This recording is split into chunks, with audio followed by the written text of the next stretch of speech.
What's up, y'all?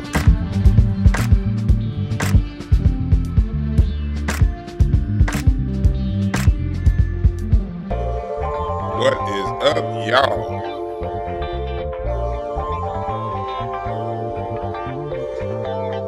Is Kanye cooning or is he calling people out? What's going on with Kanye, y'all? What is he doing?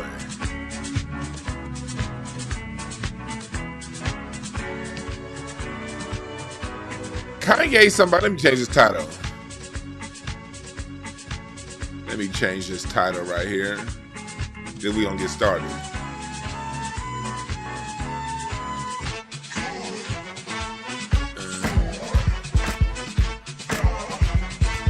Let's see here. No, that's the wrong title.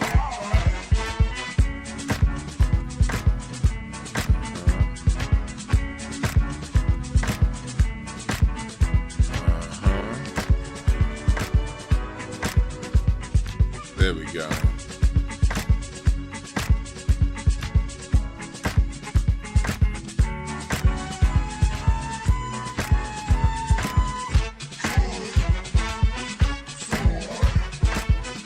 There we go.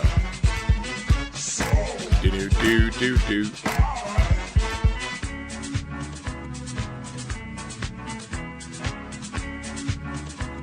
Is Kanye cooning again? There we go. Welcome, everybody. What's up, chat room? What's up, chat room? What's up, chat room? Yeah, appreciate the intro music. Yeah. That's the Dewan B exclusive. People always ask, Dewan, where can I find that track? You can find it every time you tune in and listen to me. My music is original. You dig? I keeps the music original. Which reminds me, I'm supposed to be sending somebody. Damn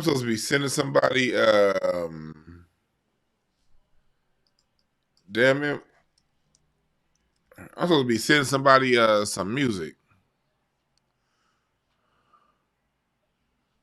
Damn it. Hold on 1 second, y'all. There we go. I found it, motherfucker. There we go. And just to make sure, hold on 1 second, y'all. I hate when this shit happens. But y'all gotta understand, I'm a busy dude. And when shit don't get done right away, it don't get done. 1 second, y'all. 1 second.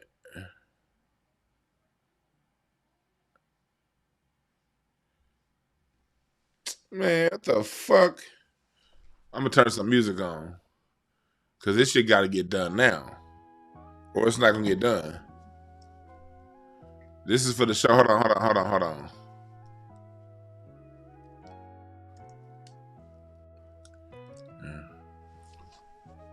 There we go.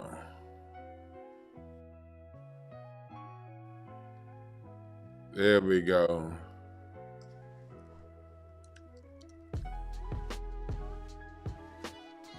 Yeah. 1 second.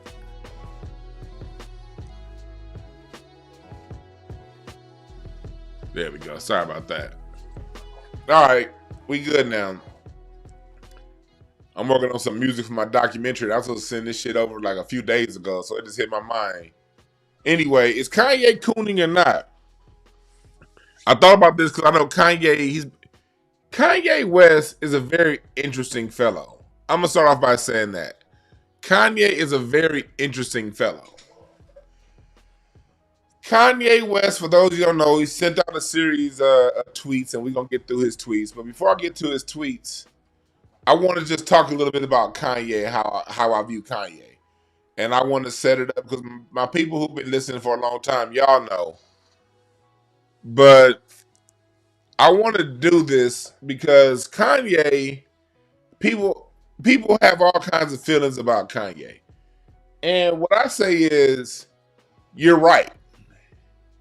Everybody's right about Kanye. And that's what makes him so difficult to read and difficult to really um, get into and understand. We're gonna bring some understanding to Kanye a little bit later on when I pull his cards out. I'm gonna pull his cards so I can show you what I'm talking about. But what do I mean by everybody's right? Yes, Kanye is most definitely a coon. Yes, Kanye is most definitely a freedom fighter. Yes, Kanye most definitely stands up to the system. Yes, Kanye is most definitely part of the system and cannot do without the system.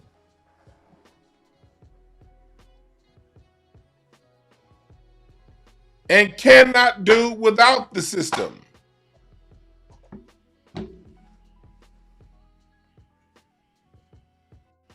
That's who Kanye is. Kanye is the system. Kanye cannot do without the system. Everybody's right about Kanye motherfucking West. Everybody. He is the system. He cannot do without the system. Kanye revolts. Kanye succumbs. Kanye, in some ways, loves black people. Kanye, in a lot of ways, hates black people and probably sees his skin as his sin based on a lot of ways he be moving.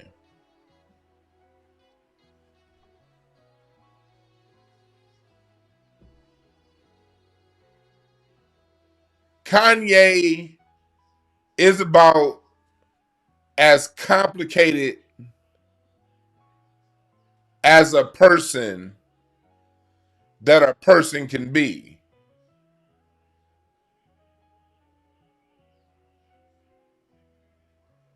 All that is true about Kanye. And I'm going to start off also by saying, however you feel about Kanye, I'm not going to argue with you because you got good reason.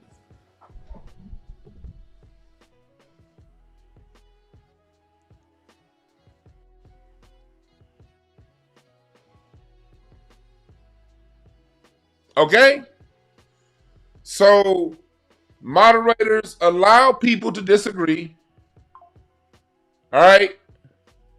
Allow people to disagree because, and me, if you say, if some people say dumb shit, if you say something dumb, I'm gonna talk shit. If you say something dumb, I'm gonna talk shit.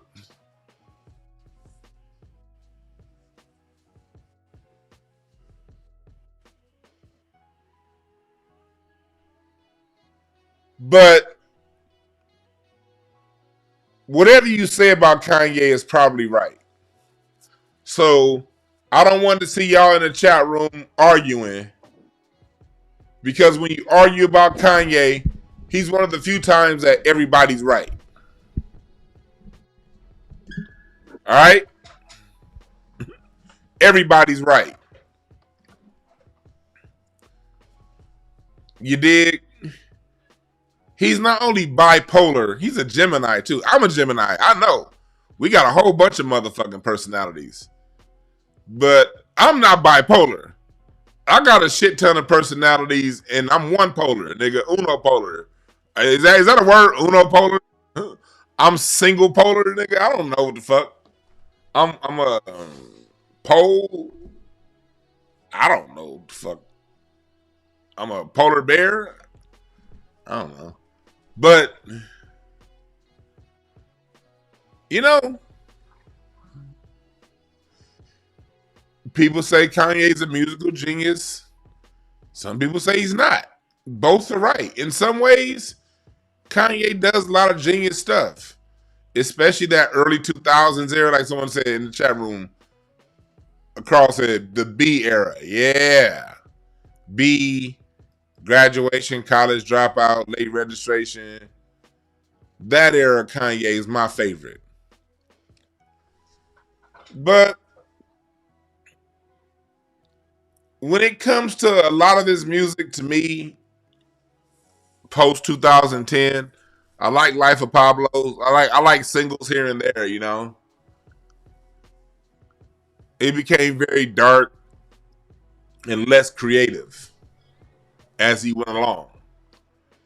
But do I put Kanye up there next to a Quincy Jones? Hell no. Kanye's not up there with the producers from the 70s. Make no mistake about it. Kanye's a relative genius in my opinion. He's a genius for producers post, say, 1990. I always put post 90 and pre 90 in two different categories. Those are two different categories. Music became a hell of a lot more stripped down in the 90s into the 2000s. A hell of a lot more stripped down. Almost a different world, you know? You dig?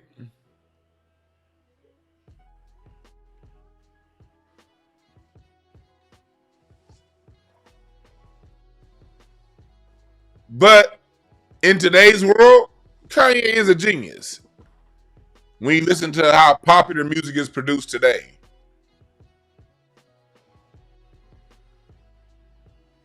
You dig? So, what we about to do is go through some of his tweets and see, is Kanye cooning again? The first thing I can do is find his tweets. Because, yeah. I don't want to. I was reading up on the Jacksoni. I didn't mean to delete that. I was reading on the Jacksonian riots earlier today. Because we're going to talk about Cincinnati also.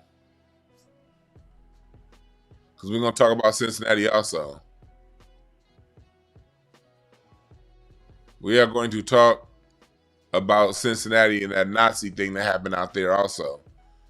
And compared to the Jacksonian riots 200 years ago in Cincinnati. God damn, this thing got a whole bunch of fucking tweets.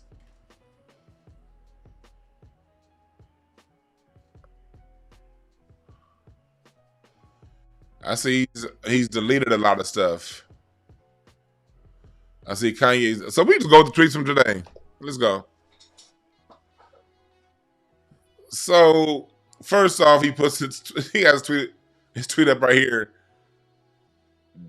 Gerard Carmichael's funnier than Dave Chappelle. Stop it, Kanye. Kanye, just stop it. I understand you mad at Dave Chappelle. I get it. Dave Chappelle said some jokes that you didn't like. I understand, brother, but can you please stop it? Stop it right now. Stop it. Just stop it. All right?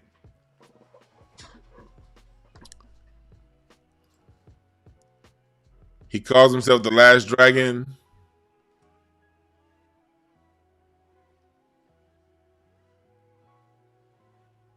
He's talking about supporting Puffy. Making an example out of Kanye. Here's the thing what make Kanye so weird. Nigga, you was the one that called out Puffy and said that Puffy killed people on the Drink Champs. Y'all remember when Kanye said that the reason why he can say what he says is because he didn't do nothing to nobody? He said, Puffy, they killed people. Which one is it, brother? You was one of the first to really, really call out Puffy.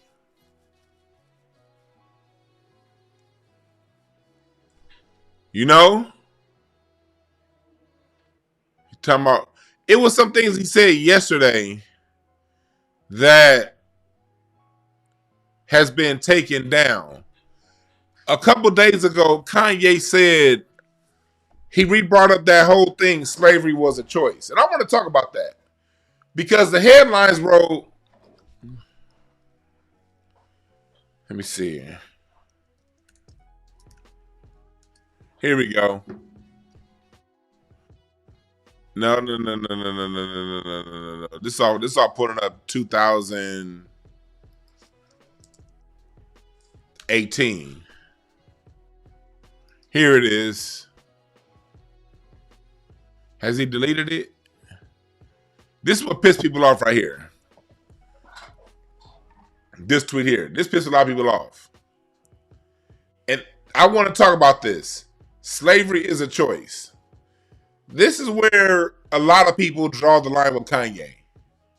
Not me. And let me tell you why. As you see right here in the tweet, when a lot of the headlines took it over, they were saying Kanye said slavery was a choice. And that is something he said back in 2018. Here he's saying slavery is a choice. This is and was two different words. Now in 2025, is slavery a choice? Hell yeah, it's a choice in 2025. Hell yes. And these kind of tweets piss a lot of people off. These kind of tweets piss people off. Because I think it reminds people, and at least it goes to your subconscious, that no matter how bad your job is, you still have a choice. No matter how bad that record deal you signed was, you still have a choice.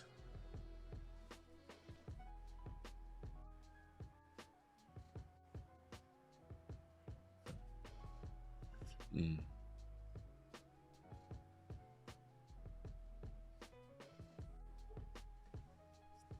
Mm.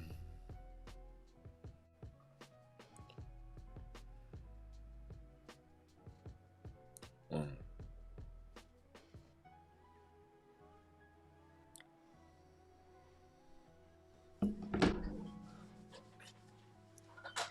It is a choice. And a lot of people are mad at Kanye for saying this. I want to know,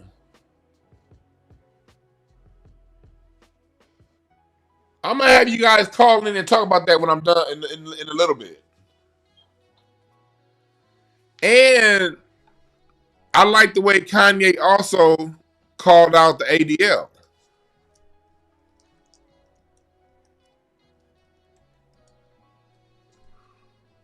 Mm.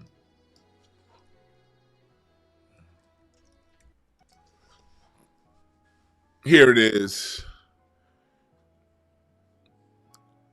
He said some shit. He said some shit like, all that supporting Hitler stuff, I'm not with all that. You know what I mean? But I see what he's doing. I see what he's doing. Because just, 2 weeks ago, Elon Musk gave the Nazi salute.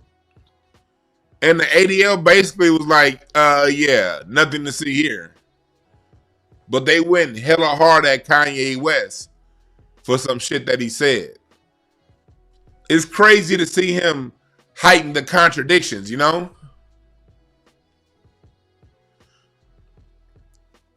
But then he'll turn around and say, I'm a Nazi. You ain't no fucking Nazi, you dickhead.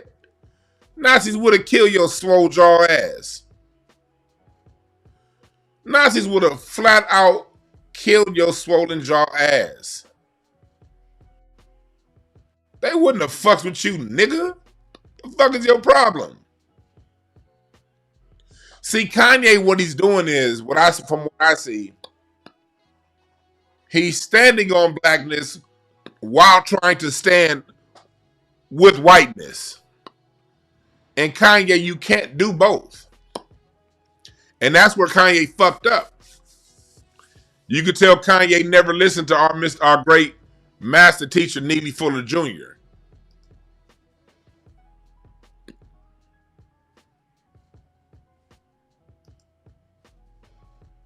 You could tell he does not understand. Kanye, in my opinion, is a perfect example of what Neely Fuller talks about. If you don't understand white supremacy, how it works. Everything else you think you understand will only confuse you. This is a dude that does that. He sees what white supremacy is. He sees how it's targeting him, but he doesn't understand it.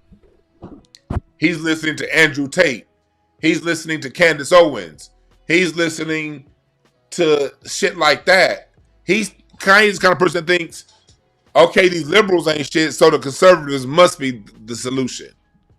He has this bipolar, either this or that brain thing going on in his head. You did? So he doesn't understand it. He listens to white people when white people blame the Jews. I don't get into that white versus Jewish shit. I don't get into that. Cause I don't see no black Jews doing, and it's millions of them. And I don't see them motherfuckers owning no Fortune 500 companies. So I say out of that either white or Jewish. I talk about I come from the school of Neely Fuller Jr., rest in peace. Been a week since he's passed. I come from a school I see the system of white supremacy. And the individuals in that system are plug and play. Kanye doesn't understand this. He thinks white folks are going to be able to help him when the Jews come down on his ass again. But at the same time, they did freeze his bank accounts. So I'd imagine once you've had your bank accounts frozen, you probably don't have anything else to lose.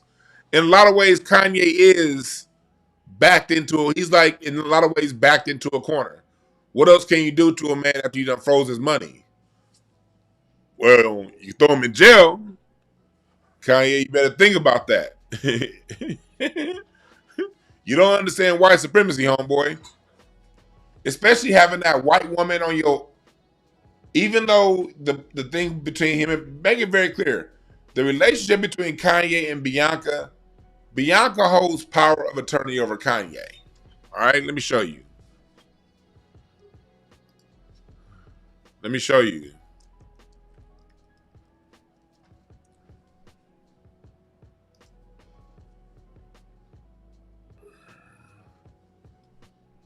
Does Bianca hold power of attorney over Kanye West? Look at the answer.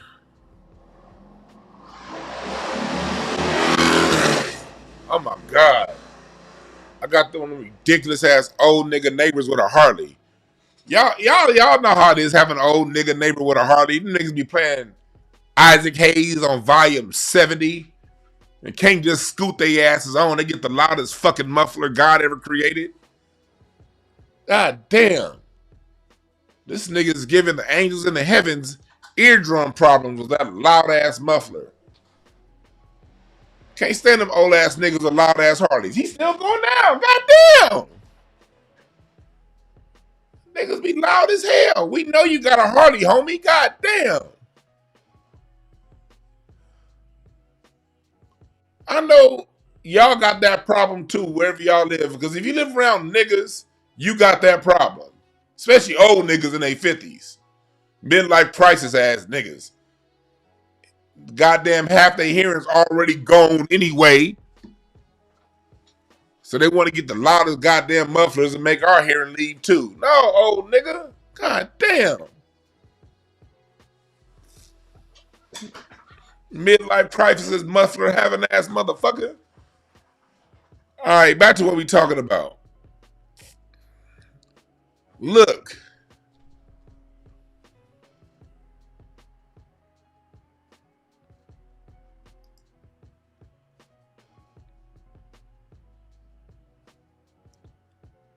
Bianca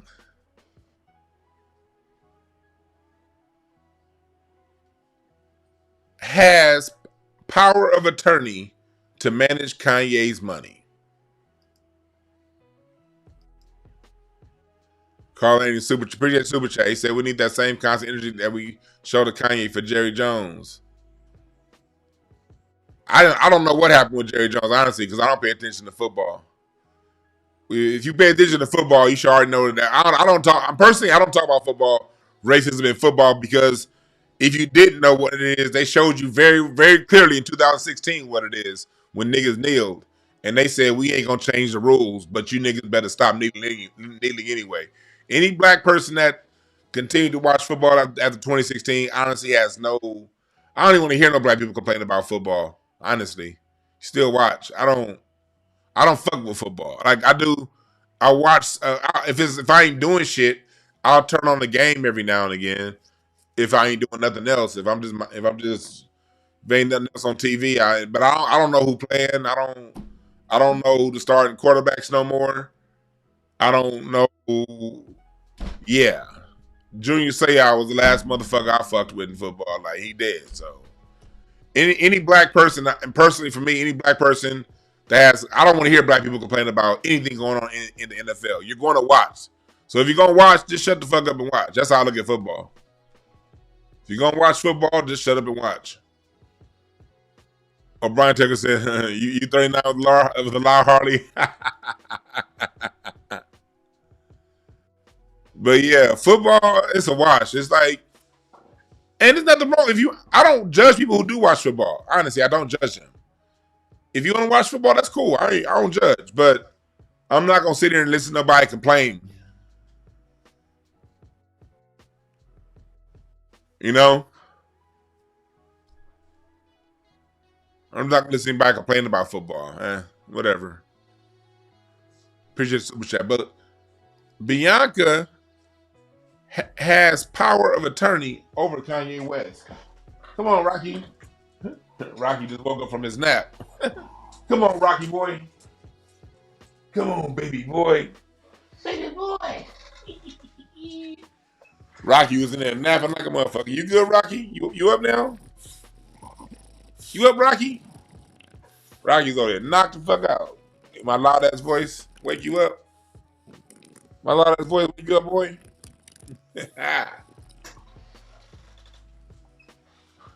Rocky was knocked the fuck out.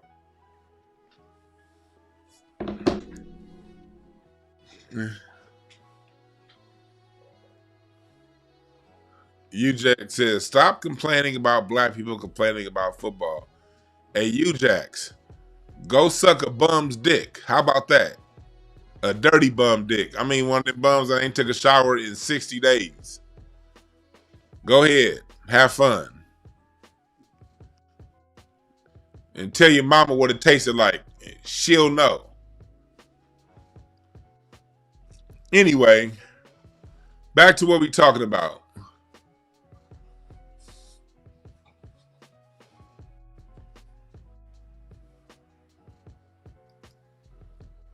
You say I didn't want to get on football either. I'm the Kyrie ADL stuff. Yeah, I remember. People remember, but yeah, people forget. That's what anything. 5-day news cycle, 3-day news cycle. Within 5 days, people forgot everything. Within 5 days, people forget everything. So, back to what we talking about.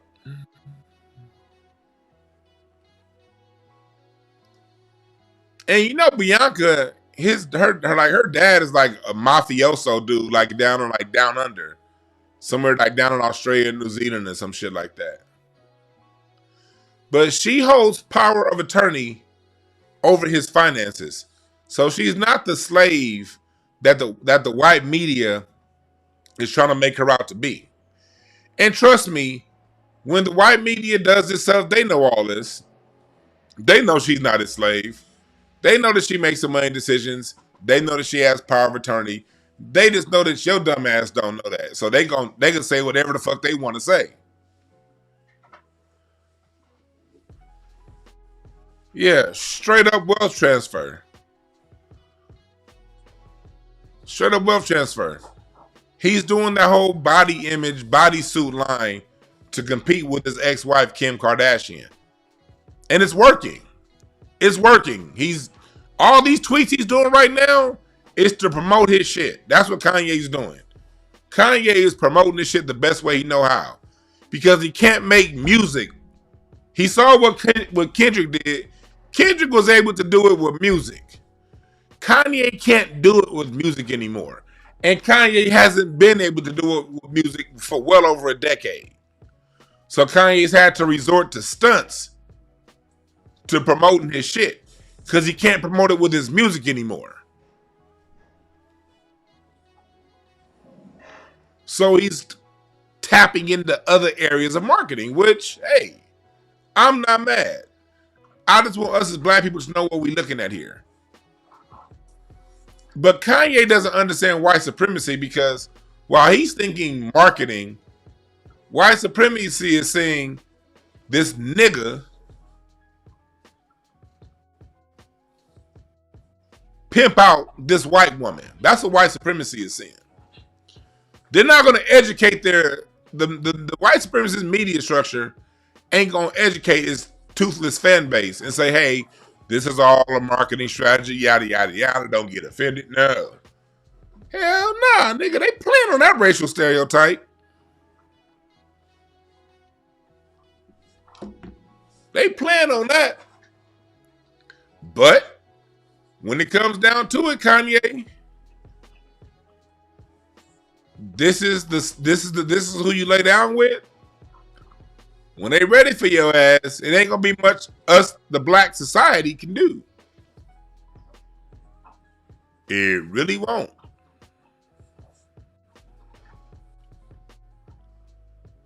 It ain't gonna be much we can do.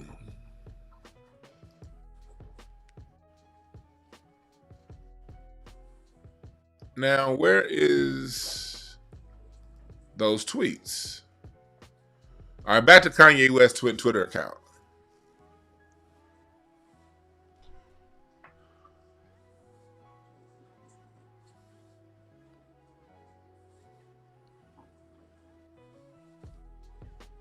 Let's see what he's saying right now.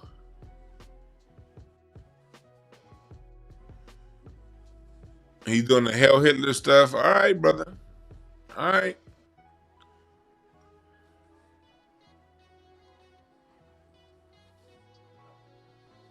Hell Elon. This is where, here's where Kanye is going to get himself fucked up.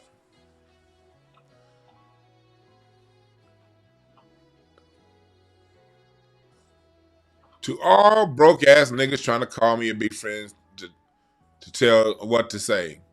You are broke and you have no power with an extra E on the end, especially no power over me. Kanye's also been on this thing where he's going at broke people.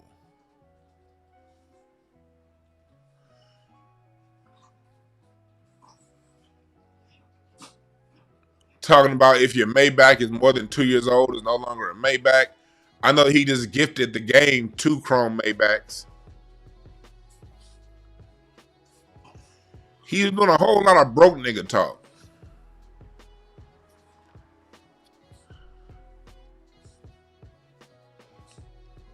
And your security guard is, your security, like he's talking about security. Do you know, according to you, your security's broke. He said, I say what the fuck I want. I have security. For all you dumbass, broke, mad niggas, fuck you. Then Brock ass niggas be like, oh, you gonna hide behind your bodyguard. And I'm like, no, I'm hiding. I'm not hiding. I'm visibly standing behind niggas I pay to protect me and my family. I remember what Dick Gregory said about that. I remember when Dick Gregory was like, what is a bodyguard gonna do? You got 4 guards and he got 6 bullets. Kanye, like Trump had all that security detail and came within 2 millimeters of getting this motherfucking knock blocked off of him. Trump was an inch away from not being here anymore with the best security in the world. Trump's only not here because homie was a bad shot. Security don't mean shit, nigga. how you know you dealing with a dumb motherfucker who think money means something. That be the issue with all these money hustling niggas. Money ain't gonna stop you from getting clipped. If somebody really wants you, hell, you might end up like JFK. You saw them JFK tapes? Yeah, I don't even want to get in any issues with the people, so I didn't cover the JFK tapes on purpose. But you saw when that dude, when it looked like that security guard in the front seat was like, pow. Did y'all see that tape? That JFK tape that came out? When it looks, I don't know, it could be optical illusion, but it looked real close, like the dude in the passenger seat was like, whoop, his own security.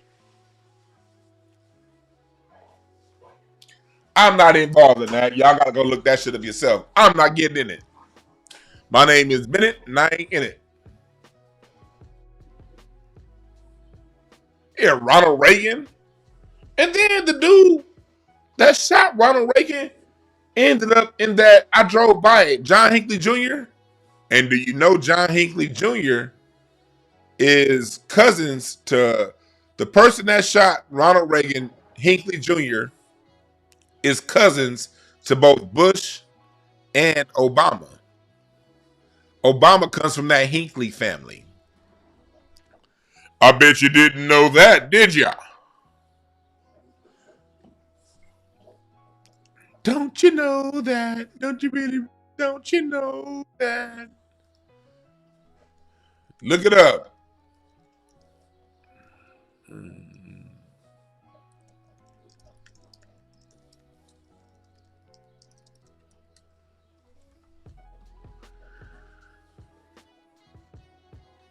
But Hinckley, after he shot Ronald Reagan, ended up in a mental hospital. Ended up in a mental hospital right around the corner with no gates around it.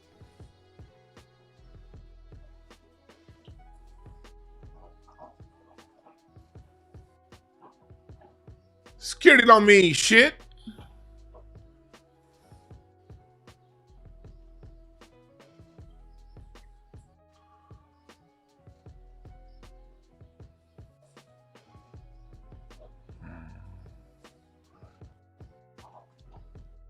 But watch for that broke nigga talk, Kanye East. Watch for that broke nigga talk.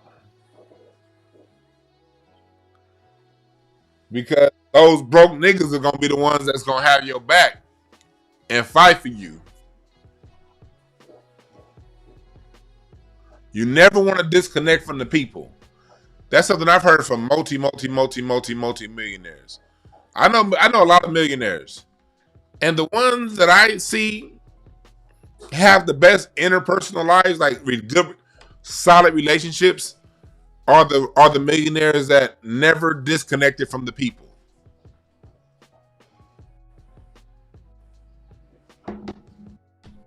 They're the ones who stay connected to the people. That's what made Mansa Musa so great. He stayed connected to the people.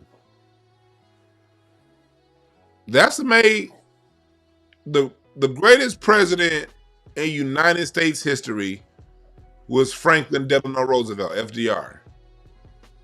But because of even though he was an oligarch that was wealthy, because of his disease, he had that facility in Warm Springs, Georgia, that really kept him around people.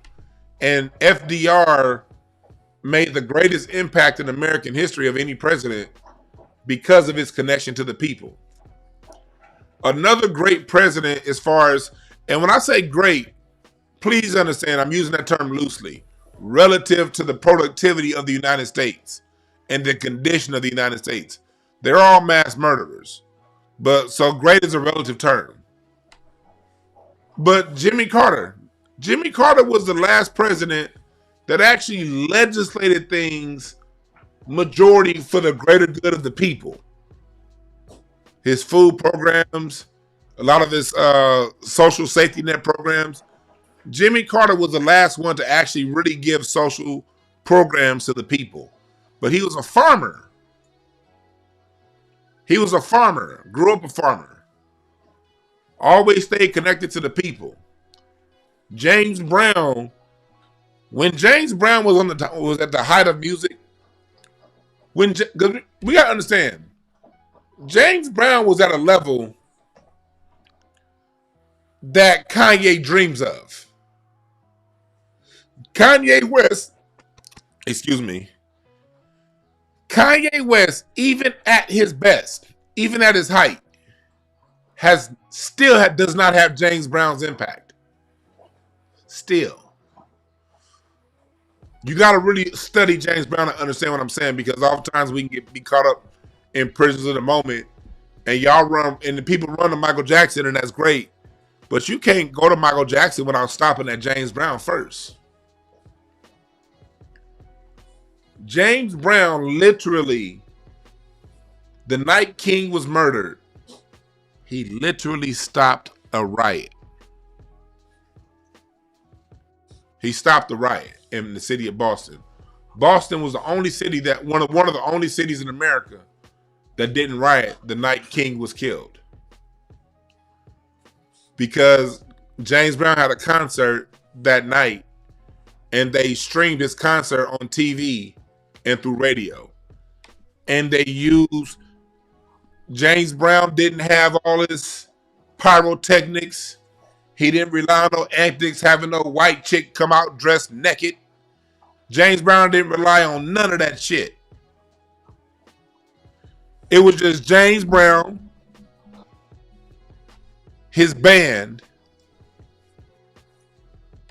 no stems, no extra shit, just him and his band. Stopped a riot. Kanye don't have that kind of power, and he never has. Kanye has never had that level of respect in the streets.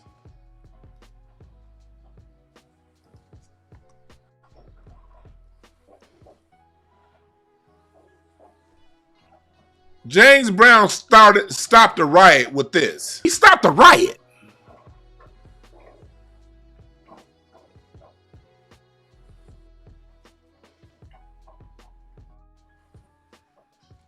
Kanye, you ain't that.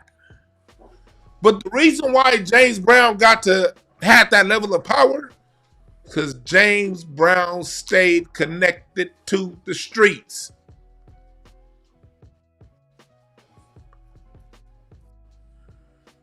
I was talking to somebody recently. I was at Bobby Brown's birthday party this past Thursday, and I was talking to the brother who threw it, who coordinated the parties from Ohio. We were talking about, I'm gonna talk to him again pretty soon, just talk some music and talk some music business. And he was talking to me about, he said back in Cincinnati in 1971, James Brown threw a people's concert, and it was only $1 to get in for the whole arena. James Brown, at the height of his power, threw a people's concert. A concert for the people in Cincinnati, Ohio, and charged $1. Kanye, you're not that. And you didn't change music the way James Brown did either.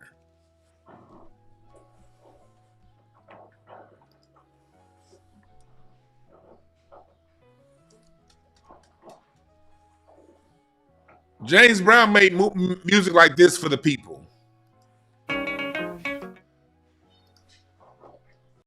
The first black church of record is What's this? Oh, no. I don't want y'all. Hold on. What's going on? Established in Philadelphia in the early 1800s. I got my documentary playing in the background. Salute to Dr. Randy Short.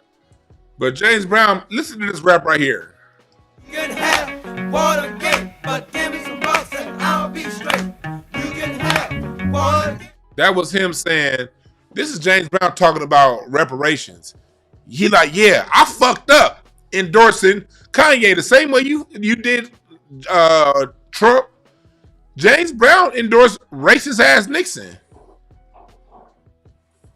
One of the biggest blows to his career. He endorsed racist ass Nixon because he had a principle of of opening up the door and getting it yourself. But after he made that mistake, he said, all right, Watergate happened, all that bullshit happened. We need reparations. He went right back to the people. Need some money. I need some money. You hear that? Listen to this key change right here. Fred is dead. Oh, yeah. Fred is dead. Wait, where's that? I need some money. It's a key change somewhere around here.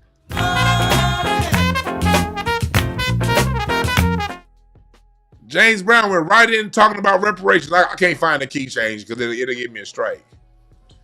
He had movies like I Don't Need Nobody.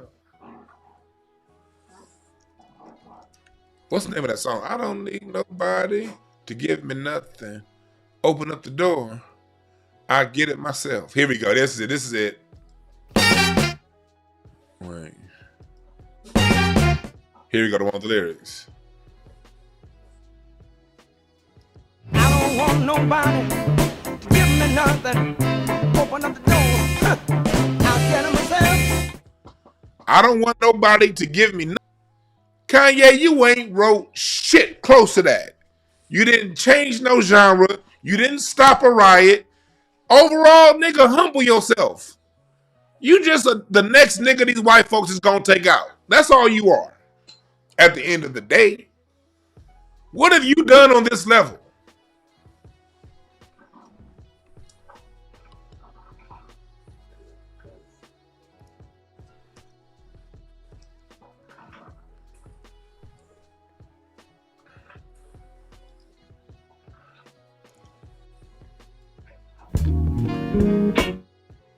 He wrote a whole goddamn poem about the dangers of heroin and drugs. You be Italian, Jewish, black, or Mex, I can make the most violent man forget his sex.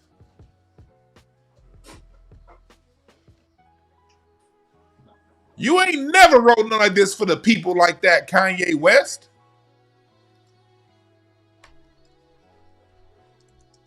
I could just stay in James Brown catalog. I don't even have to go along to other people. Because they be having y'all listen to the stuff that hit hard on the radio. That was some good shit. 1, 2. But Look at me. You know what to see. See a bad mother. and James Brown knew how to brag with the best of them. Paid the cost to be the boss. But James Brown was somebody. I'm playing James Brown for a reason, because I want to juxtapose what a real superstar for the people looks like and Kanye West. Come on, Rocky. Want your paw? Oh, baby boy. Gotta clean his paw. I gotta clean baby boy's paw. You alright? Come on. Come on. Oh yeah, we gotta clean that. We gotta clean that, boy. We gotta clean that. We gotta clean that.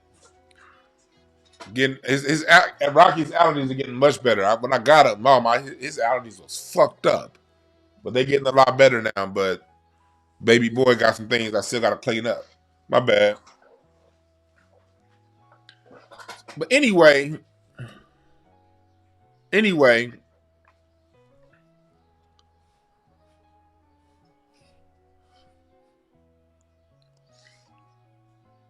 somebody said James Brown was on cocaine. Yeah, that happened in the 80s, dummy. He wasn't on cocaine at that time. James Brown got targeted by the United States government. Okay, understand that. Before you judge somebody like a James Brown, understand after James Brown stopped that riot in '68, they said no black man should be that powerful. Then they sent the IRS on his ass. They conspired to get the King Records record planning facility. See, James Brown, He owned the radio station. He owned the printing press to his records. He owned the distribution line. And he owned the record label. Don't forget that. While Kanye's bragging about creating a fucking app, James Brown owned the record printing company and the distribution line and the label and the radio station. In 1968, in the 60s, he recorded, he printed, composed, produced, distributed it, and played it on radio. Talk about a boss, nigga. Yeah, so the most powerful government on the planet conspired against him. And that's in the books. You can go watch his movie, go watch his shit. It's open. It's not even a secret. It's very open how they targeted James Brown.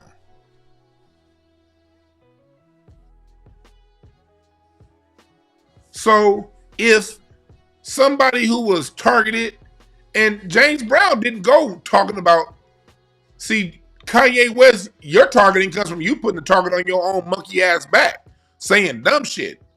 James Brown wasn't going around saying dumb shit. James Brown got targeted because he brought peace. Totally different animal.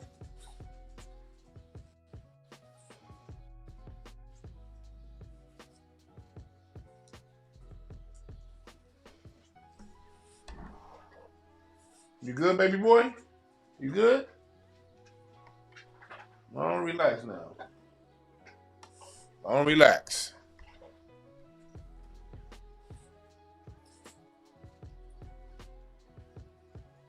Go on and relax. Somebody said Ye got hits too. What the fuck is you talking about? I mean, who said Kanye didn't have hits? Well, you comparing hits. First off, Ye ain't got what James Brown got. Ye got some songs that millennials liked that will not last longer than he lived. James Brown, I'm watching the NBA. Turn on the NBA. It's about to be a game that's about to start right now on ABC 7. Listen to the music that they playing. Chad, press number one if you've been watching I know the NBA ain't been that good, but press number one if you've seen some games, especially them Saturday and Sunday games. Who are they playing between commercials every fucking game? James Brown. Music that was recorded before Kanye was born. They got hits. Yeah. Snow has hit. Nigga, what the fuck does a hit mean? This song was a hit back in the day. This bullshit was a hit. Informer, you know, say that I'm a stormy, I go blam. I like keep on down. That song was once a hit. What the fuck does having a hit mean? Informer was a hit. What is you talking about, nigga? Rihanna has hits. That music is trash.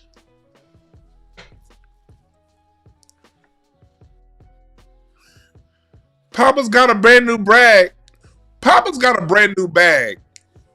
Invalidates Kanye's career. All of his albums combined. Because there would be no hip hop without Papa's got a brand new bag. End of conversation.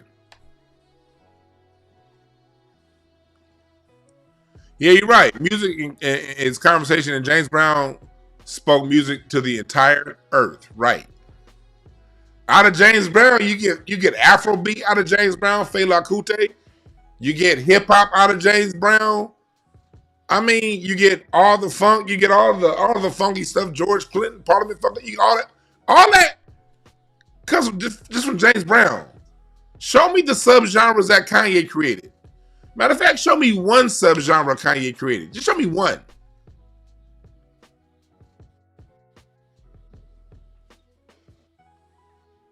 Show me one genre Kanye created that changed the world. One. James Brown was responsible for multiple. You millennials, Gen Z niggas need to sit back and learn something when I'm talking. Don't ever come to my channel. Well, somebody had hits. 6 in one hand, half a dozen in the other. So what?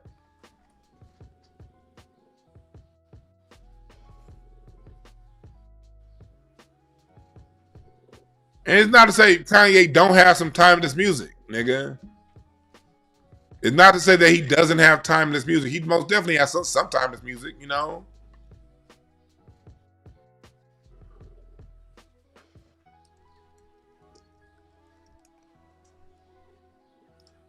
I know when certain things come up, like whenever I need some, when I be needing some inspiration sometimes. My nigga Mel brought me to a bunch of labels. Jessica Rivera, man. Y'all niggas are stupid if y'all don't sign Kanye. Huh. So won't you raise your glass for you? Actually, even with that, I was still. But I'm not gonna be under any illusions and think that a sample beat has anything that's gonna be next to what James Brown created from scratch.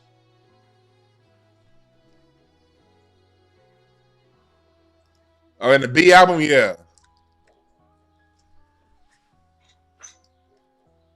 I love this album from Kanye. B. Still samples.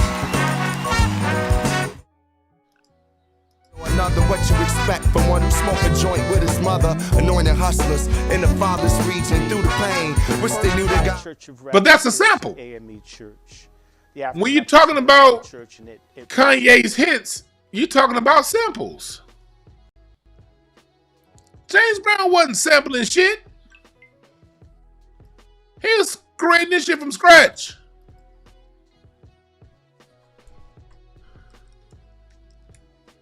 Another Kanye, this not on that's not on. They don't have 213 on Spotify. 213 on Spotify.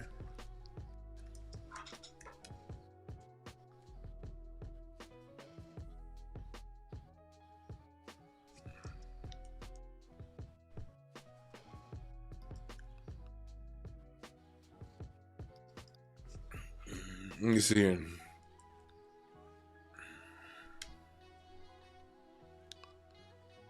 This Kanye production right here is one of my favorites. Pool party at the church. G-Dub is barbecuing. Ain't no telling what your daddy and your mama doing. Chewing on the. That's on Another Summer he did with 213. That's my shit right there. But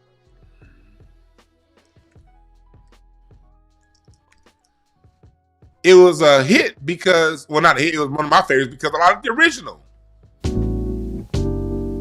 You gotta play the original from Eddie Kendricks. What y'all know about this? Oh shit! But still, Kanye, you taking the mix that was already mixed. So no, you don't get the James Brown love. No. Millennials, it's a big difference between a nigga who took music and a nigga who created music. Big difference.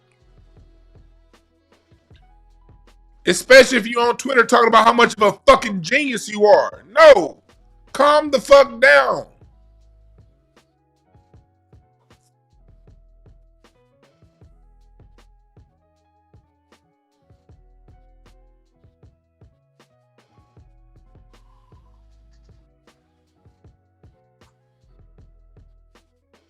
Calm down. Millennials, calm down. I know you love hip hop, but hip hop is a bastard secondary art form. It's not a primary music. Hip hop is an offshoot of an offshoot. Understand that about hip hop. Hip hop is an offshoot of an offshoot. Okay?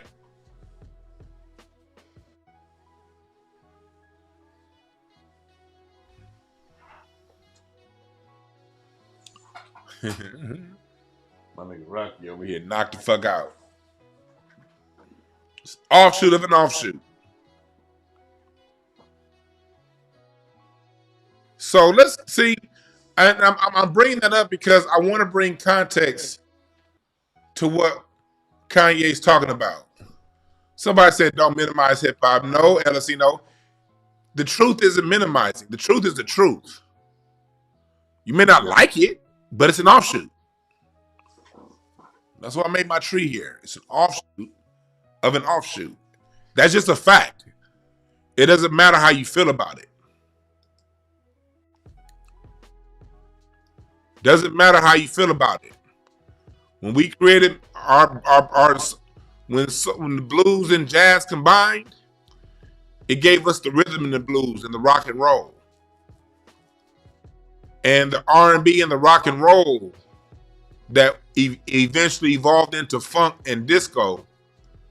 And all of these sounds you see down here, they're all the sauce from which hip hop samples from.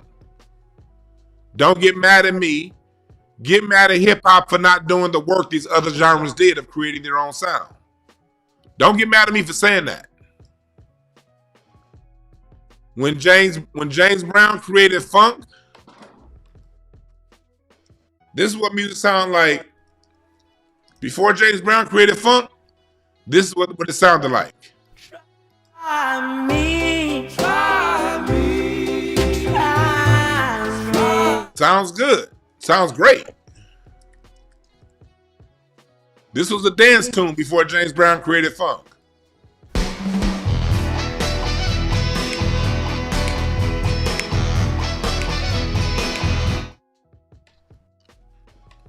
Relying on a backbeat. Relying on a backbeat. Then James Brown came up with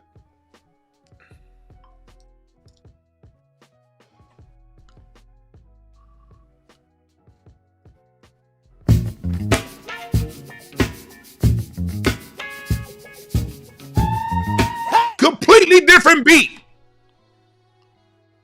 Completely different beat. What did hip hop do? Take that same beat and just rap over it. So no, I'm going to tell the truth no matter how people feel about it. Hip hop didn't change the beat from that. Hip hop said, oh, you know what? That sounds good. Let me just rap over it. And that's okay. Now, hip hop did a great job of giving second life to a lot of music. But be very clear, it's a second life ass music. It's not a primary. Hip hop is not a primary music. It's not. Your ears tell you that. That's why even this year, go to this year. Let's go to this year. When Kendrick dropped this, when he dropped that,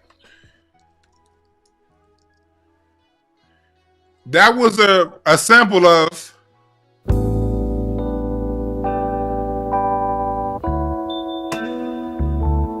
Teddy Pendergrass. So, hell no, I don't give a damn how anybody feel about it. Hip hop is a secondary form of music. Tough titty. Period. Those R&B songs, rhythm and blues of the 70s, you couldn't take a sample of somebody else's song. I'm sorry, you had to have more talent than that. You can say, oh shit, that sounds good, I like that. But you know what you had to do after that? You had to create your own song. Them was just the rules before hip hop. You couldn't say, hey, I like that 2 bars. I'm gonna take it and loop it. No, nigga. You had to create your own.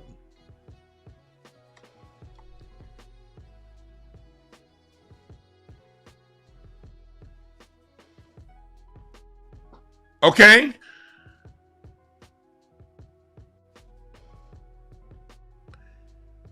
I'll always say that hip hop is a secondary, it's a derivative of a derivative of a derivative is what hip hop is. A derivative of a derivative of a derivative. Okay?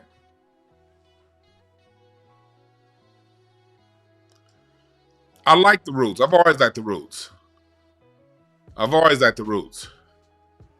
But hip hop has never respected the roots. Think about that for a second, Lady Hotep. I've always liked the roots. How I Got Over is a classic album. But when you talk about top MCs, you never hear Black Thought mentioned. Why? Because hip-hop generally don't respect the originality of the roots. The roots seem to never quite get mentioned. Hell, even Organized Noise. When you talk about the great production teams in hip-hop, they very, very, very, very rarely recognize Rico Wade and Organized Noise. Organized Noise brought the gospel to hip-hop. Organized Noise brought the gospel to hip-hop. They brought some soul, nigga. I love Organized Noise. I love me some Outkast, man. This right here, the Players Ball reprise. Here's a little something. Tribe Called Quest. Nigga, I want some soul in my music, nigga. You can't tell me this ain't soulful right here. Come on, man. That's some soul right there, boy. But hip-hop don't really give these niggas, you know, the credit they deserve. DJ Quick? Nigga, what? He's gonna think, who DJ Quick? But if you from LA, this is your shit.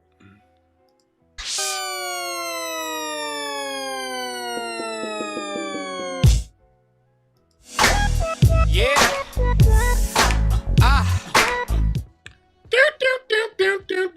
Come on now. Nigga, hip hop tend not to give these cats the credit they deserve. The ones that really be putting that music down. Y'all like niggas that just go, y'all get to hip hop niggas, this shit is genius.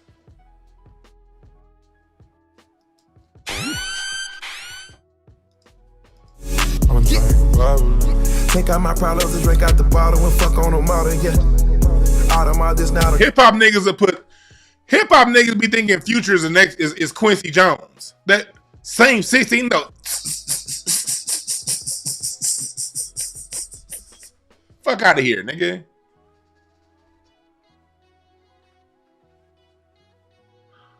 Fuck out of here.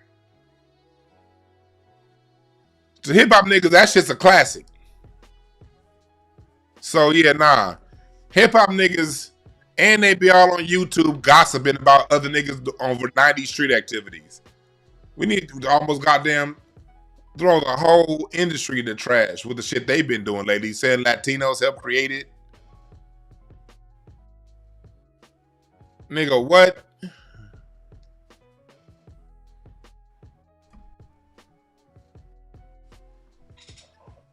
Nigga, hip-hop, this has been your God the last 15 years. Y'all need to sit down for a little bit in the music conversation. This has been what hip-hop has been like. You know, a lot of girls be you the fucking best, you the fucking best, you the fucking best, you the fucking best. Just mind-numbing, you the fucking best. You the fucking fan. You the fucking fan. You the fucking man. You the fucking fan.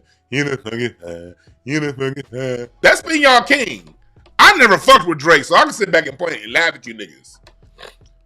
And what's been y'all excuse hip hop? Man, that shit's a hit. Yeah, Lucy and Grange made sure it's a hit.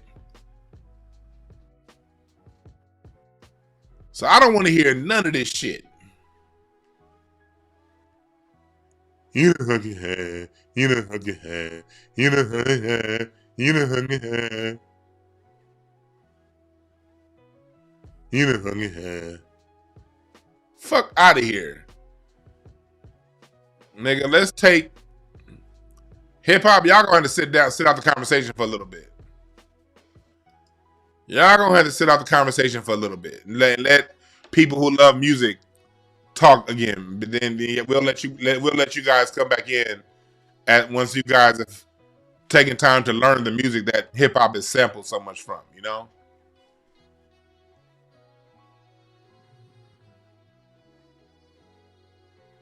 Nigga, hip hop. Wanna take my money, they don't want me to give you nothing. They don't want you to have nothing. That's what hip hop niggas been calling a hit these last 10 years. Are we fucking serious?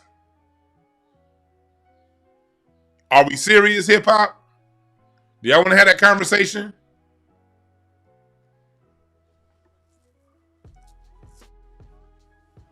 Mind-numbing music. You know, you know, you know, you know,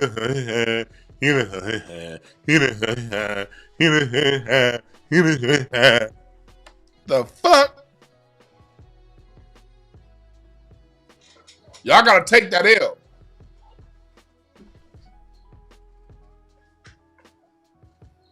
Y'all gotta take that L. Oh, I can go back. I can go. Okay. Y'all saying that's pop?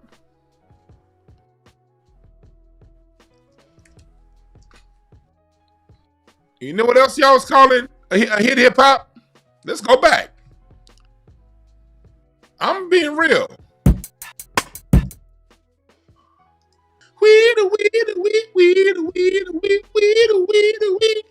Although 10,000 times better than anything Drake ever put out. I remember when that song dropped. I'm like, man, get this bullshit out of here.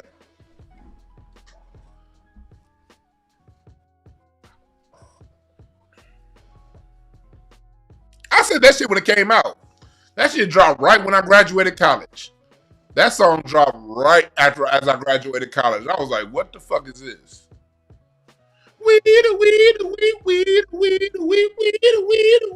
And niggas was like, yeah.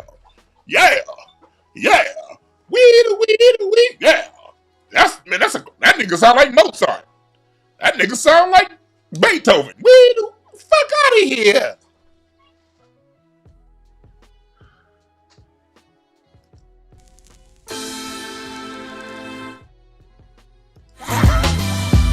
Yeah, to you forever, from me to you. I heard somebody say, Judge, I'ma need a suit. That was actually some good lyrics on that song right there.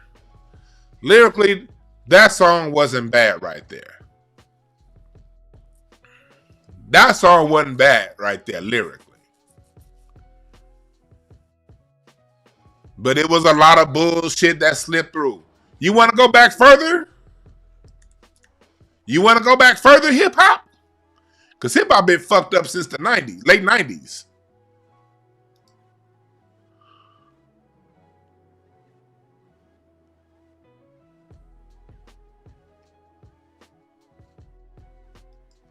Yeah, right.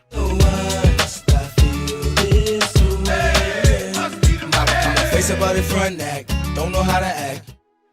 Deion Sanders had just did a Hey Must Be the... Deion Sanders had literally had a hit. What, about 7 or 8 years before that song can't come out? Hey, must be the money. You took some shit that was a couple years old?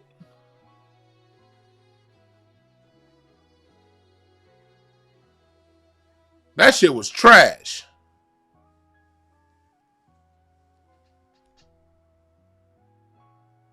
That shit was trash.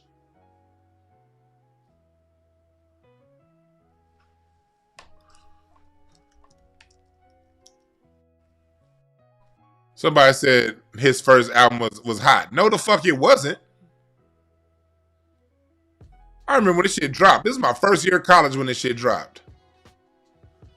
I was like, what the fuck is we listening to? Yeah, right. Yeah, she been peeping and I dig the last video. Someone that a week ago. How could I tell her no? Measurements was 36, 25, 35. It was just...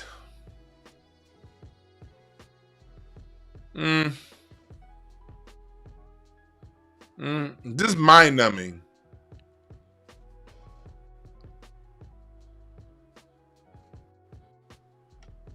Just mind-numbing. Just mind-numbing. Look, here, this is always, look. Chatham, how do I say this? This is all the people say. 10 million. Yeah, a lot of Blondie. You know, do you know that what else was a hit?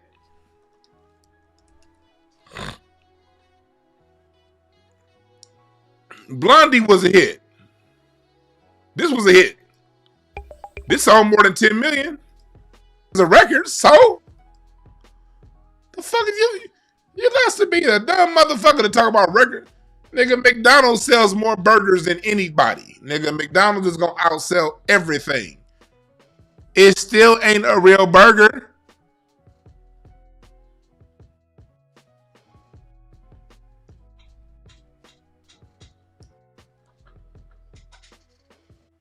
Nah, that Blondie.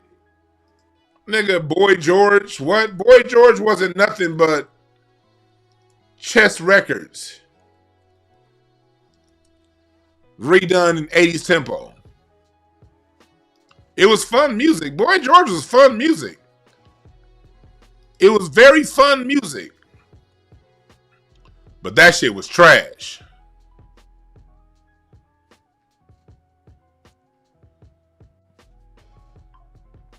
Boy George made fun boy trash music. My heart, my own, I would give it. Listen to that whack ass Caribbean music. Man, if you don't get that Jamaican knockoff bullshit out of here.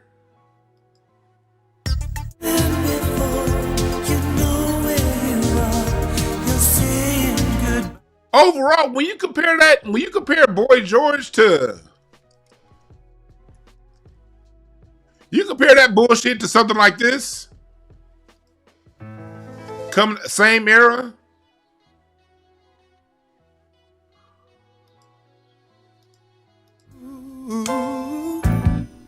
So when it comes to our love, Boy George outsold Luther Vandross. The fuck does that mean? God damn, you niggas be simple sometimes. Boy George outsold Luther Vandross. Yes. Popular, great. Still trash.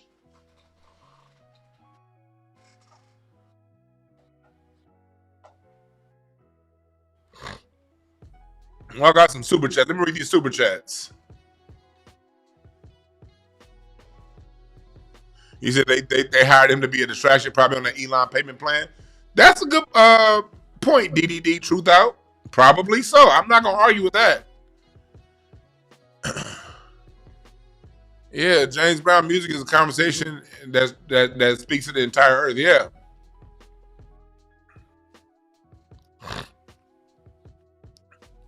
Currency had a good Dame Dash album with live instrumentals that got canned by Dame Dash. Yeah, I probably would. I like Bilal had an album that was canned by Aftermath. That came out like in 2000. Was supposed to come out like in 2002. He got fucked over. Said that Blondie sounded like Napoleon Dynamite. Prime time as Smokey Robinson and Babyface. Appreciate the money, but I'm not gonna. Both. You can hear both of them, your favorite song from both, in within 10 minutes and still have 2 minutes to spare. So I'm gonna go so far. I'm gonna say both. 'Cause I'm not gonna argue greatness like that. Both. I listen to Smokey Robinson more than I listen to Babyface, but I ain't about to minify. I'm not about to compare them two goddamn geniuses. Hell no, to the no. I think Smokey's the greatest songwriter of the century, but love songwriter of the century. But I don't want to compare the two. But good question. Thanks for the super chat.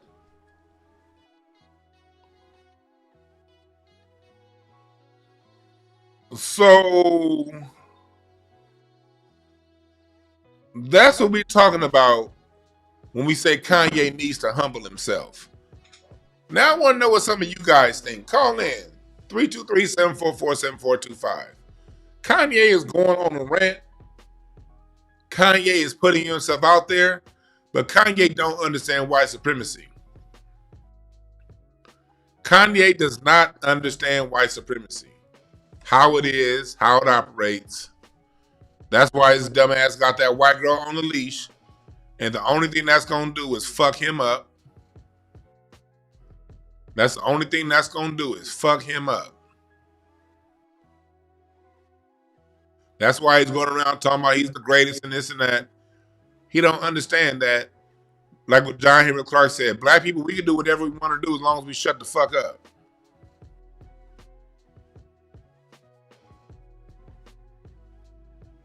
Kanye doesn't understand that. He's never taken the time to understand white supremacy, how it is and how it operates. So we all see what direction this train is going. We all see what direction this train is going. But Kanye is what we all say he is. He's good and bad. He's right and wrong. He's a complicated man. And I don't think even his woman understands. And I like Kanye too, overall. I like his music overall. I like anybody who's willing to go at people like that. You know? I'm not going to criticize Kanye for going at the small hats. I'm not going to criticize Kanye for going at anybody. Anytime somebody is speaking truth to power, even if I don't necessarily agree with everything they're saying, I'm not going to tell them to stop. So Kanye, keep doing what you do. I like when people challenge power. So keep challenging the power. What's up, Carter? What's the name? Where you calling from? So, man, what to do? Roguish from North Tulsa. I'm Dallas. From North Tulsa. What's on your mind? I mean, well, look, when it comes to Kanye, the thing is, half of this is by Madonna's fault because she instilled with him that he can't fail. Now, within the industry, I think that he trolls the industry in the same way of utilizing his or leveraging his celebrity in the same way that a production company would or anyone who he would be in contract. And I think that that's what he does. He does exactly what the tabloids do and all that. And it's like, okay, well, based upon my thing is I don't really shoot Hollywood of having too much moral accountability because of potentially what the cost could be that they wouldn't mind paying. It's like, all right then, you know, if anything, if you do a good quality work, then you could do quality work. All right, I get it. But as far as to be beholden to something that we're all, I guess, seemingly connected to, I don't really project that onto any participant within Hollywood. Yeah, I'm with you right there. Now, I want to go back to something what you said when you first started out. You said it's Mama Donna's fault. Do you fault? Is that a bad thing to tell your kid they can't? That's actually, I think that's good. I think that's dope. If you can instill in your kid that they can't fail. Well, maybe I didn't mean to say fault, but it was the factor. Okay, so like she raised him like that. Yeah, and that was. I mean, if you watch how she listened to his music, she was actually a fan of his music. She didn't show a mother's ear to his music. She actually had a fan's energy about herself listening to his music. That's dope beyond dope. And then on top of that, the fact that she instilled with him that, you know, you can't lose. Everything is a win situation for you or whatever. If you would have saw Kanye when with the with Jesus, with that documentary, you could see like where he was first doing his routine. Yo, he had it down pat, man. He was sharp. He was like 1985 sharp when we used to do all this for the family. You remember back then when the youngsters would perform for the family, first and foremost? Yeah, he did one of those routines right in the middle, in front of the front door, whatever that linoleum part of the house was when the rest of the house was carpet. Yeah. So it's like, yo, I mean, what and the industry tried to deny him. And once he could laugh in everybody's face, who won't tell him otherwise? Yeah, man, you're right about that, man. But you're right, but you know, that's a good perspective you just gave us, man. Especially bringing the mom's aspect into it, man. Dope call, man. Thanks for giving us a call. Respect, bro. Be well. Yes, sir. Yeah. Yeah, he was raised that way, and I like, I like that part of Kanye. I like me personally. I like arrogant people. I like people who don't think they can lose. Like people who breathe arrogance and who are known as arrogant or whatever. I'm totally comfortable around those kind of people. And I think it's actually hella cool because I think too many of us, especially black people, think too low of ourselves. So I'm never going to criticize Kanye for thinking what we may say too highly because I'd rather somebody think a little bit high than too low because when you're too low, you ain't got a shot. What's up, caller? What's your name? Where you calling from? What up, dude? Dewan B. This Frank from Detroit. Frank from Detroit. What's on your mind? Okay, I got a question for you. I had to write it down so I don't forget. Yes, what sir. do you respect or like more, samples or remakes? Neither, honestly. Well, I don't mind. I would say both. It's at both ends. I can't say one or the other because a good sample. Sometimes you can take a good sample and build some good music around it, like Dr. Dre would do, even like Kanye would do sometimes. If you take a good sample and you build something around it, that's musically beautiful. I like it. Remakes, Okay. if it's done right, but remakes, I think remakes are a harder bar to cross. Okay, I got a quick question for you too. Is a remake and a cover the same thing? Yeah. Okay. Yeah, just remake or cover. Cover is just a nicer way of saying remake. It's nicer. Okay. Yeah, I don't want to hold you up, man. I've been listening to you since I started, but when I heard you talk about the samples earlier, I said, man, let me ask Dewan, because I know you know about the music and stuff. Yeah. So thank you for taking my call, brother. I appreciate that, man. Oh, yeah, Yes. and tell Rocky I said what up. Okay, Rocky, you said what up, homie. All right, bro. All right. Yeah. See, I'm not against sampling. Sampling is cool. What I'm against is a sampler like Kanye West walking out here as if he's some multi-genius. Like, no, humble yourself. Like, know your place. Like, again, like me as a drummer, I knew when I play regularly, I know I'm a pocket drummer. I'll never go and put my drum skills next to somebody like a Dennis Chambers, Steve Gadd, Tony Worcester Jr., these cats, Thundercats brother, I'm drawing a blank to his name, Ronald Bruner. I would never put myself, because these niggas was doing shit on the drums that was innovative and pushing the sound forward. I'm like, I'm a dope drummer, hire me if you need a pocket, but yeah, I know who I am. And so when you're a sample-based artist, and you're not really, and then when you do push the sound forward, 808s and heartbreaks, you're pushing the sound more into regressive, like instrumentation, computer sounds that do nothing to stimulate the mind. Matter of fact, you bring it in this dark thing that you bring. Kanye, for the most part, brought in more crutches, auto-tune. When he did move and start to evolve and go forward, he brought in more, like, I don't know how to word this, more crutches, more things that really dumbed the sound down, I should try to say. You just dumbed the sound down further. You didn't raise the vibration of the sound, if you understand what I'm saying. What's up, caller? What's the name? Where you calling from? Hey, what's going on, Dewan B? This is Al from Springfield, Missouri. How you doing, brother? Al from Springfield, Missouri. What's on your mind? Yeah, this may sound kind of a little bizarre about Kanye West and why he's ranting like this, but you remember that car accident that he had back in 2002 when he nearly lost his life? Yeah. Yeah. Brother, I think that's the result of, they call it, I think he has CTE, brother. I really do. I know people think, I know it's a laughing matter and everything else, but he's not thinking properly, brother. He really isn't. He's not thinking at all.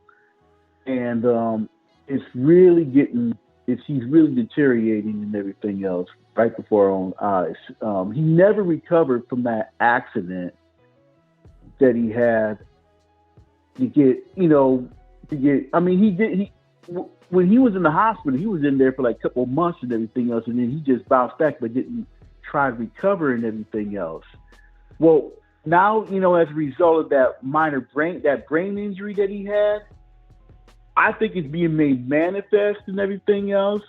I wouldn't be surprised that whenever he goes to sleep, whenever he wakes up in the morning, he gets these terrible headaches and everything else, head rushes, maybe his eyes are blurring and everything else.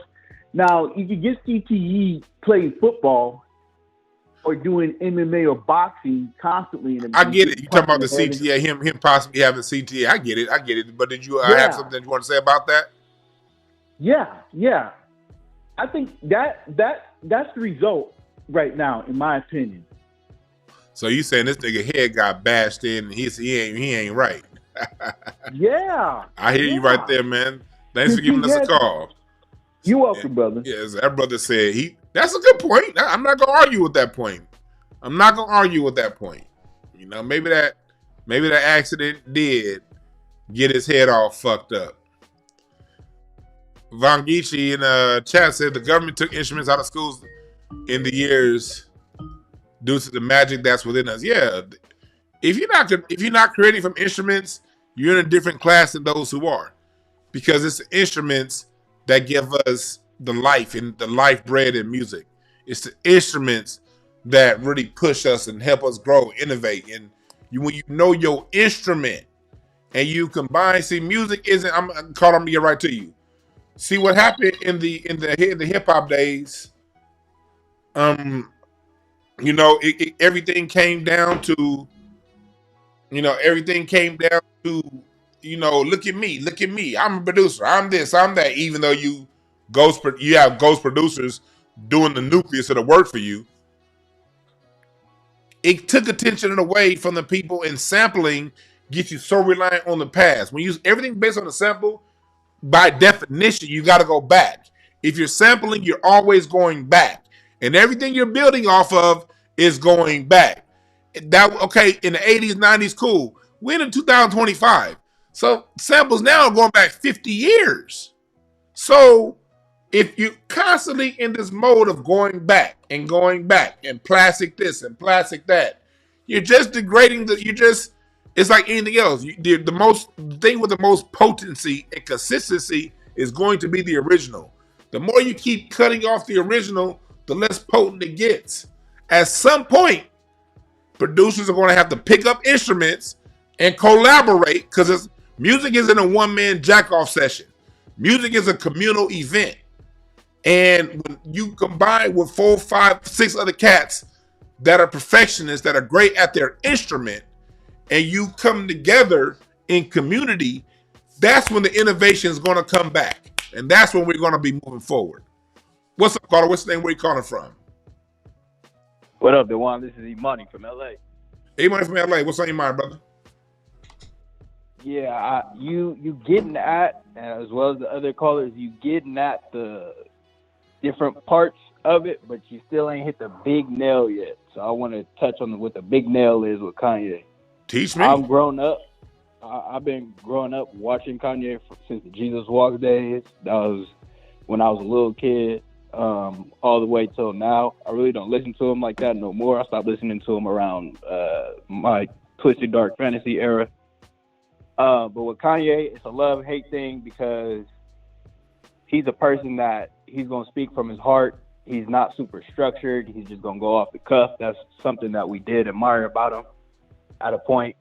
Sometimes he does that to a fault. But if you know Kanye, if you ever paid attention to him for any length of time, you know he's an egomaniac. And so he always wants to be the top dog. He always wants the attention on him. He does certain things just to have eyeballs on him. So I think what this latest rant is, like you alluded to earlier, he can't sell certain things or get things in front of a certain audience on strictly his music anymore. So he has to do other things, other antics to just gain attention. And I said that already. You talking about somebody hit the point. No, I said that, nigga. That's what I said, yeah. No, that's what I said. You said that earlier, but the main thing you ain't touched on, nobody said yet. Do you know why he's doing this at this specific moment? Who's all the attention on in hip hop right now? Kendrick. I know he's mad at He's Kendrick trying to having this moment. He's trying to steal the light from the Kendrick and Drake beef shit. He inserted himself in that last year. It didn't get the reaction he wanted. His next album that he's planning on dropping is called Bully. You know why I didn't bring that part up? Because remember, and I was actually going to bring that part up, but the reason why it's not my main point is, remember, Kanye was in the beef this time last year. His shit just didn't cut through.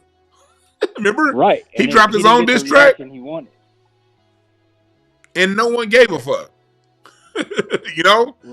Right. But I think what it is right now is he's riding off the coattail of this whole free speech Elon Trump shit right now. And he got away with, well, not got away, but he survived the whole anti-Semitic shit from a few years ago and got his money back. So now he's walking around feeling bulletproof. And so I think he's riling it up right now based off the fact that Elon and them is trying to kick up the free speech thing, and he's playing into that. And then his next, after this, I think he's doing it right now because the Super Bowl is tomorrow. So everyone is tuned into hip hop. He know what Kendrick's doing. He want to steal a little bit of that shine. Then he's gonna drop the album. The album is called Bully, and I think he's doing this to kind of like place himself in the marketing rollout of album shit. I don't care about Kanye no more at this point. I respect him for what he's done in hip hop in the past. Like I said, I grew up off of him, but it's just got to a point where it's like I look at him now, like, bro, he's knocking on the door at 50 years old, and at a certain point, it's just like, nigga, what are you doing? Like, yeah, of course, like educate. He needs to be. The little homies and when you get to 50, you need to be executive producing, not. You need to be. You need to have young producers under you and arrangers and composers under you that you're refining their music. The music is with the youth. The music is with the kids between 15 and 25. That's where the music's at. When you at Kanye's age, traditionally, you're now an upper, like when Quincy Jones did Off the Wall, he wasn't actually composing the way he did with Count Basie. He was bringing in Greg Fillinganes. Greg, what you got? He was bringing in Doris Duke, Joe.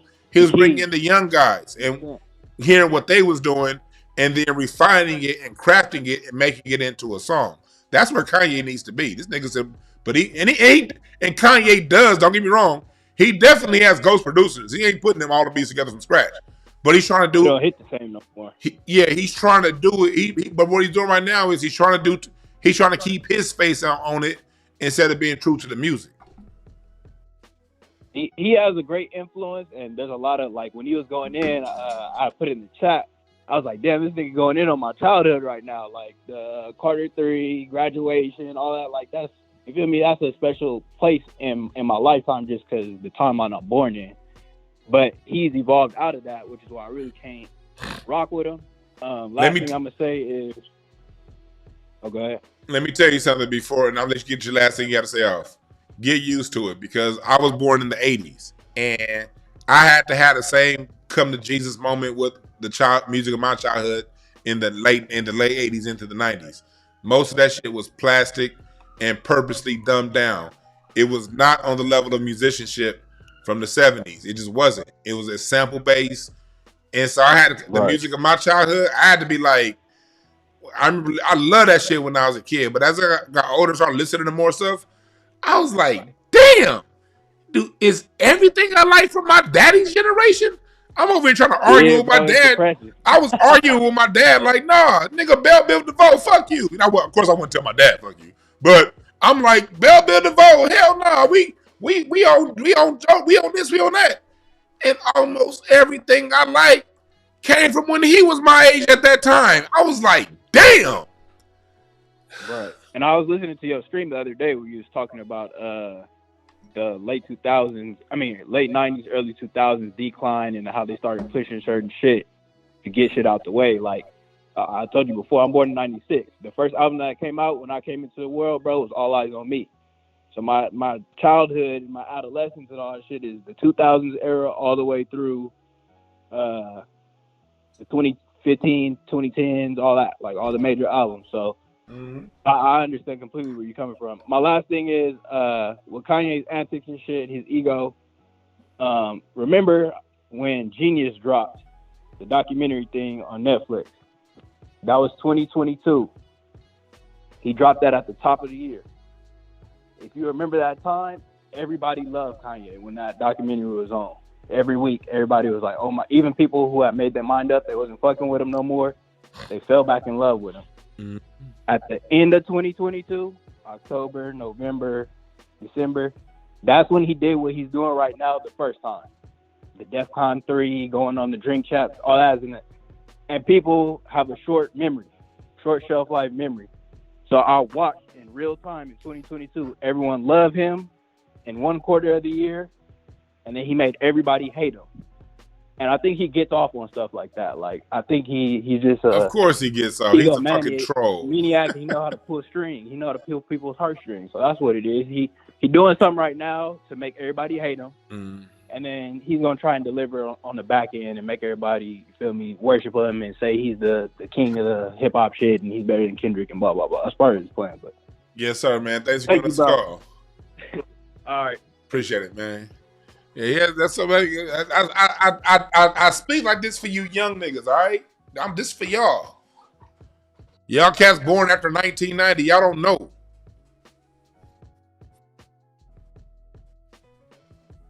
Y'all don't know. You got to go back to the intent. Electric instruments were the purpose of bringing those electric instruments in were to lower the vibration of the music. Everything has a reason. Hell yeah, the 70s is the best music for a decade. That's why in 2025 they're still sampling the 70s, you know? I'm not taking any more calls. I'm gonna shut the phone lines down because I gotta take Rocky for his walk. I'm going to a shindig tonight, and I gotta walk him before I go. I don't have people here they can walk him. No, I don't like other people walking my dog. But anyway, that's what it is. And for you people, you millennials and Gen Z and people who come up behind me, understand. I don't say this to hurt your feelings, but at the same time, I don't care about your feelings. The reason live instrumentation was taken away was to lower the vibration of the sound. Period. You may like the way it sounds, you may like the way it feels, and I like some of the stuff too. But understand, you're not getting the textures that expand your mind, that help you grow, that help you be peaceful. Why do you think people are so competitive now? Think about this stuff. Music conversation today is, who do you like? This person or that person? It's never, man, what are the similarities between the two? Oh man, Marvin Gaye does it, like it used to be Marvin Gaye does it this way, Teddy Pendergrass does it that way. Now is, I don't like him because he does this, and I like that person. The music itself plays into that. It's very black and white, not thinking. It doesn't help you open your mind, expand. It's very boxed in. Who's your top 5? People can't even explain to you why. Well, I like this one. I like Eminem because, you know, I like his rhyme pattern. Okay, but what is he saying in that pattern? Shoot your mama and eat spaghetti? What? You call that a bar? You don't have much fruitfulness of thought. That's because it ain't much fruitfulness within the music. Kingdom Mind said, Kanye would be Rick James' roadie back in the day. Right. These things, these 2-bar loops, blocked in music, rigid, future 16 notes. Do you know why future music always does? The reason why people want to be on drugs and lean and shit with that future music. I mean, not he don't do that's Lil Wayne lean. The shit that future does, everything is 16 note future. And when you have everything is 16 notes, it make you do this, and you bounce. You don't dance. You bounce. It feel good, but you don't dance. You gotta pull back. bring those 16th notes back to 8 notes, and push that tempo up to about 109, 116 beats a minute. That's where people start dancing. Put it in 6/8 time at 75 beats a minute. That's when they started to come together. That's why church has that tempo, that mid-tempo church. You want to sit back and vibe out to, you're gonna drop it at 91 beats a minute and put the hi-hat on eight notes. It's a science to all this shit. Hell yeah, Fruit Loops kill music. Loopity loop, loopity loop. Because half the music y'all hear now, if it's not a direct sample from a song you heard before, it's them buying a beat off Fruit Loops, like Eddie Kane just said, or Splice or one of them other websites. You buying these samples and you putting this sample with that sample with this sample, put this drum on top of it with that drum, then you're gonna do that horn sample with this keyboard lick sample, and then you're gonna song. No texture, no vibe, no groove, no unity. Just lifeless ass music. It's the reason why they took the music from us. It's the reason why live instrumentation was taken from us. And they left up with this Fruity Loop bullshit. Because it does nothing to enhance us. It's McDonald's. It's Tyler Perry films. It's just 4 minutes. A song now is just 4 minutes of fun. Nothing else. No words is gonna help you get by. No melodies and harmonies is gonna lift your vibration. None of that. Just something to do this to. Next song. Music is like a Tyler Perry film. Worthless. Just occupying time.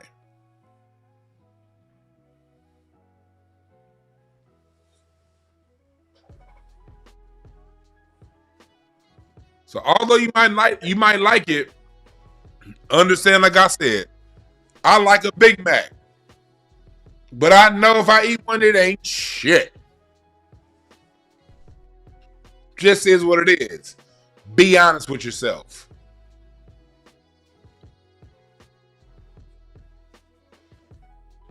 Real music was taken from us. And it's still there. Real music is still there if you know where to look. It's just not in the mainstream. You can find it on my Spotify, though. You can find it on my Patreon, on the playlist that I have on Spotify. You can find it there.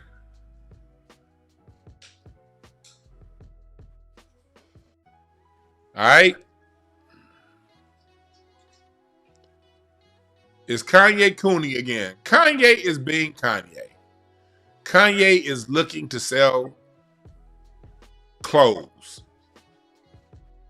because his music can no longer sell. Kanye knows his music no longer moves you, so he moves you through controversy and mediocre music. That's what he does. He sells you through controversy and regressive, mediocre music. Not saying his music, it hasn't always been. At one point, it wasn't mediocre. Today, it's mediocre.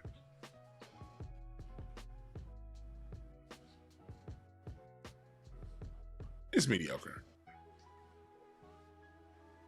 Just is. And nothing wrong with that. He's old. Again, music is with the youth. Music is with the youth. He needs to be executive producing the youth and allow them to shine. That's what Quincy Jones, that's how it used to be. It used to be you come up in a band playing an instrument, and then like Quincy Jones came up as a trumpet player. Then he went to arranger. Arranger is when you write the notes out for the band. Then he went to composer, composing things, and he arranged and he composed under Count Basie.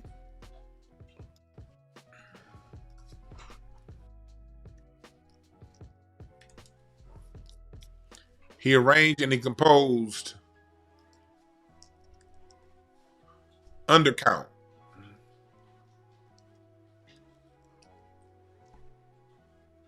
and he composed one of my favorite songs. This is one of my favorite compositions.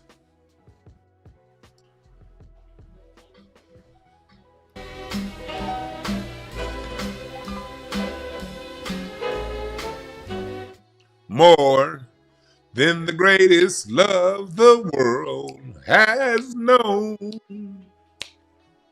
This is a love I give to you. This part right here, I like D. Jones and Frank Sinatra, but with the Count Basie band. Quincy Jones was putting that together under Count Basie. Under Count Basie, he was giving us this right here. What he was doing under Count. And then when he got out on his own, Quincy Jones revolutionized bossa nova music with this. This is Quincy Jones on his own.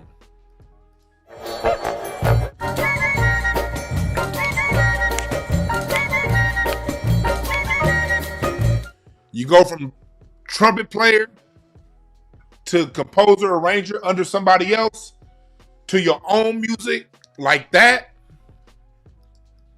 And out of that, you grow into your own music, and it's from that. This is what he's doing his own R&B. He was on these R&B jazz fusions in the mid-70s. And then from those R&B jazz fusions of the mid-70s, out of that, when he gets to this song here, when this song came out, and Pharrell has sampled that so many goddamn times, so many people.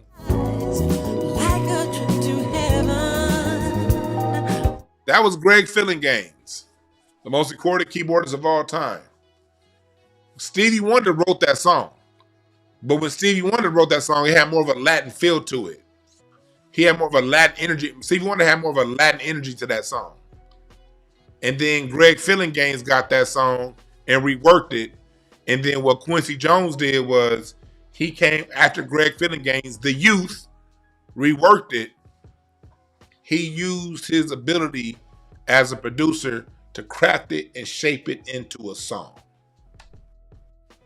You know? That used to be how, once you get to a certain age, you're crafting this. You're not making it, you're crafting it. And that's where I think Kanye could do a much better job of. Find the good producers out there and raise them, develop them. The way Count Basie did Quincy. You lift them up.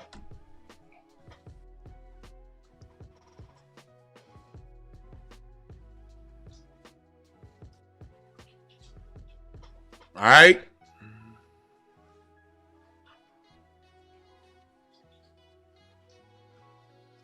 Rocky in there eating his motherfucker, scarfing that food down. Shit, Rocky, goddamn, he ain't got no table manners. If I put a mic to that nigga is eating like a motherfucker. But we got to get back to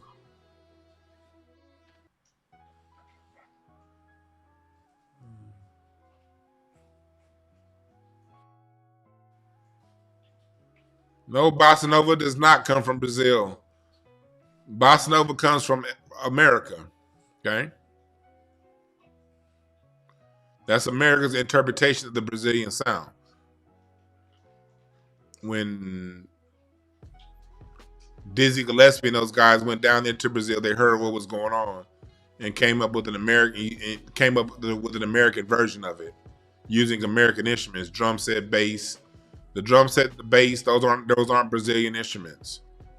So when you hear bossa nova, you're hearing Black American instruments over a Brazilian sound. But that comes from Black America. Sergio Mendes, Brazil 66 came out 4 years after that song got played for y'all, Soul Bossa Nova. Sergio Mendes came out 4 years after Quincy Jones released this.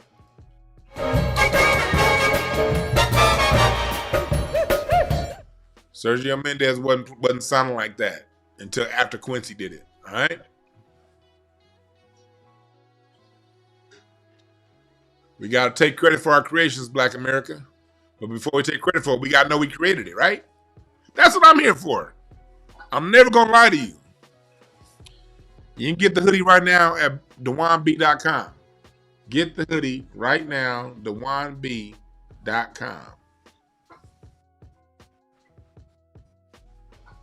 All right.